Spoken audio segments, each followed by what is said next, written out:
Ugh. There's no feeling more intense than starting over. If you deleted your homework the day before it was due, as I have, What? or if you left your wallet at home and you have to go back after spending an hour in the commute. If you won some money at the casino and then put all your winnings on red but it came up black. If you got your best shirt dry cleaned before a wedding and then immediately dropped food on it. If you won an argument with a friend and then later discovered that they just returned to their original view. Starting over is harder than starting up. If you're not ready for that, like if you've already had a bad day, then what you're about to go through might be too much. Feel free to go away and come back. I'll be here. Alright, thanks for coming with me on this trip. I'll understand if you have to take a break at any point. Just find a safe place to stop and quit the game. And don't worry, I'll save your progress, always. Even your mistakes. This game is a homage to a free game that came out in 2002, titled Sexy Hiking. The author of that game was Jazuo, a mysterious Czech designer who was known at the time as the father of B games. And B games are rough assemblages of found objects. Designers slap them together very quickly and freely, and they're often too rough and unfriendly to gain much of a following. They're built more for the joy of building them than as polished products. In a certain way, Sexy Hiking is the perfect embodiment of a B game. It's built almost entirely out of found and recycled parts, and it's one of the most unusual and unfriendly games of its time. In it, your task is simply to drag yourself up a mountain with a hammer. And that act of climbing, in the digital world or in real life, has certain essential properties that give the game its flavor. No amount of forward is guaranteed. Some cliffs are too sheer or too slippery. And the player is constantly, unremittingly in danger of falling and losing everything.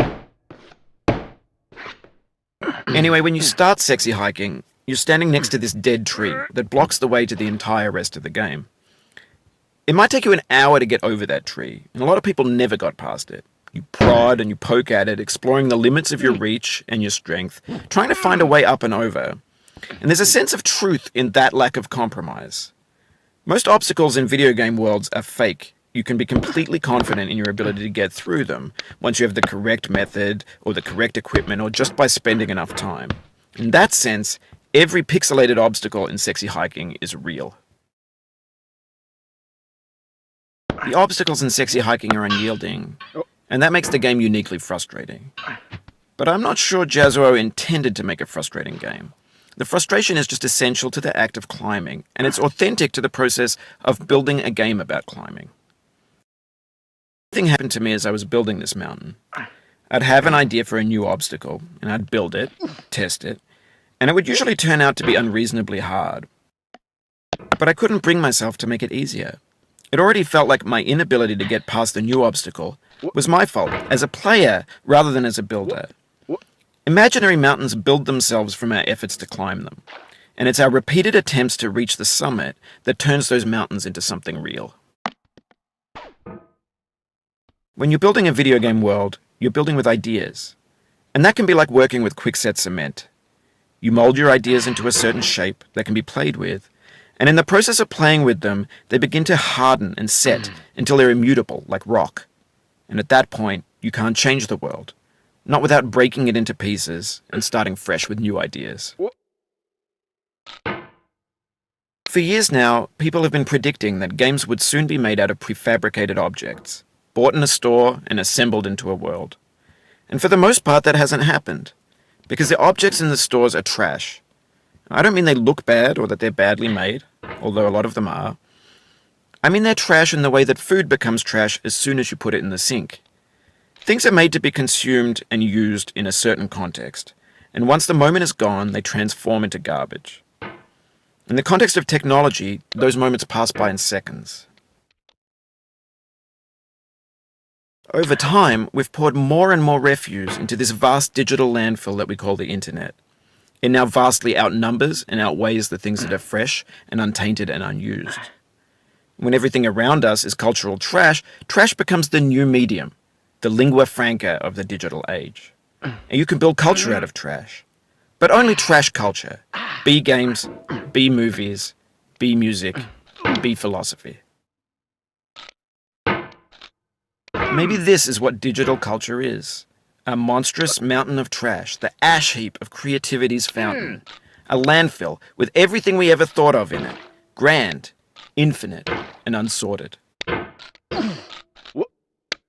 There's 3D models of breakfast, Gen X's fanfic novels, Scan magazines, green screen Shia LaBeouf, banned snuff scenes on LiveLeak. Facebook's got lifelike bots with unbranded adverts and candid shots of Kanye and Taylor Swift mashups, car crash epic failed GIFs, Russian dashcam vids, discussions of McRibs, discarded, forgotten, unrecycled, muddled, rotten, untitled. Everything's fresh for about 6 seconds, until some newer thing beckons, and we hit refresh. And there's years of persevering, disappearing into the pile, out of style, out of sight. In this context, it's tempting to make friendly content that's gentle, that lets you churn through it but not earn it. Why make something demanding if it just gets piled up in the landfill, filed in with the bland things? When games were new, they wanted a lot from you. Daunting you, taunting you, resetting and delaying you. Players played stoically. Now everyone's turned off by that. They want to burn through it quickly. A quick fix for the fickle. Some tricks for the clicks of the feckless. But that's not you. You're an acrobat. You could swallow a baseball bat. Now I know, most likely you're watching this on YouTube or Twitch, while some dude with 10 million views does it for you. Like a baby bird being fed chewed up food. That's culture too. But on the off chance that you're playing this, what I'm saying is, trash is disposable, but maybe it doesn't have to be approachable. What's the feeling like? Are you stressed? I guess you don't hate it if you got this far. Feeling frustrated? It's underrated. An orange is sweet, juicy fruit locked inside a bitter peel. That's not how I feel about a challenge. I only want the bitterness. It's coffee. It's grapefruit. It's licorice. It feels like we're closer now. Composer and climber, designer and user. You could have refused, but you didn't.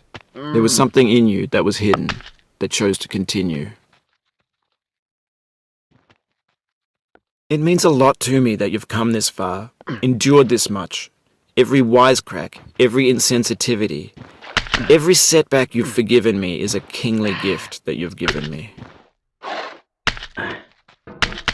We have the same taste, you and I. It's not ambition. It's ambition's opposite. An obdurate mission to taste defeat.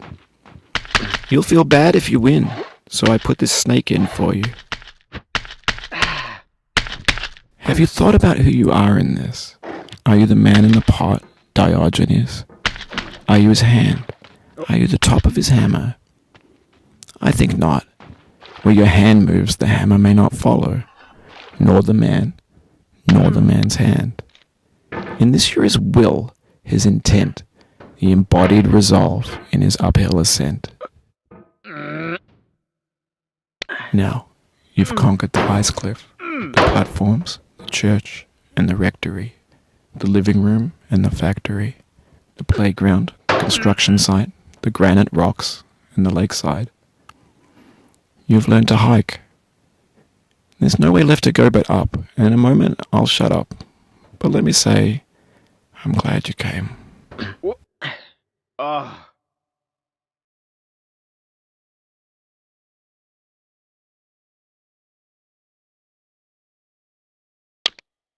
I dedicate this game to you, the one who came this far.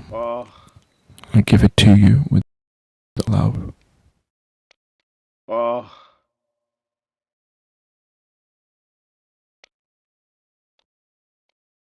Oh.